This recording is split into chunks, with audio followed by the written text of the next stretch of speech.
related. I've put them together because they're related. The organization of it and the ideas have to be connected because your ideas have to be structured in the organization of the essay. So the first part of it is knowing how to organize your writing and thinking of good ideas for it. I can't answer the questions as we're going through it.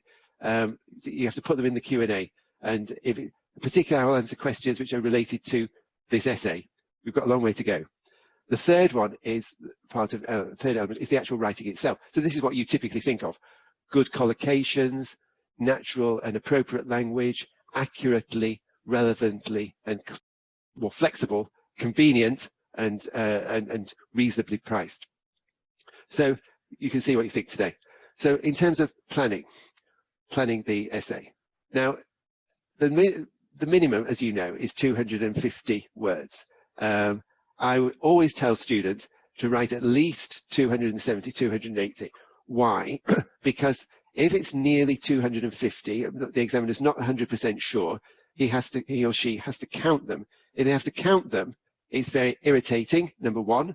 And number two, it suggests that you are not a confident writer, because if you were a confident writer, you wouldn't be struggling to write enough words. So always write plenty more than the minimum.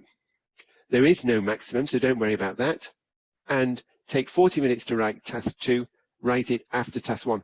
A lot of students persist in writing task 2 first. It's a bad idea, because plenty of students, when you're marking, you see they haven't finished task 1 properly. That's because they've got stuck on task 2 and then run out of time to do task 1. Task 1 is simpler, it's basic, it's important. Of course, it's fewer marks than task 2, but that's why you spend only 20 minutes on it. But you really want to balance the time the way it's suggested, and give yourself 10 minutes to plan the content.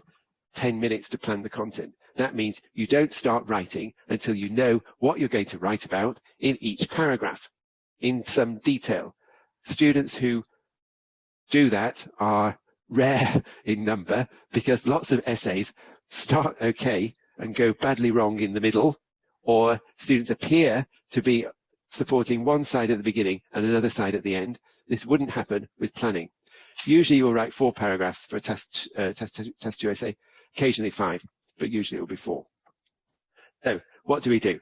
In the exam, read the question carefully. Of course, check you answer it fully, of course, and yet some students don't. Use examples. That's what it says in the question, from your own knowledge and experience. Support give reasons for your view. Make sure you do those things. This is the question that we're going to look at today. Some people think that too much money and time have been allocated to scientific research. To what extent do you agree or disagree with this statement? Give reasons for your answer and include any relevant examples from your own knowledge and experience. This is from the IELTS exam in September. So this is the question that we're going to go through in detail now.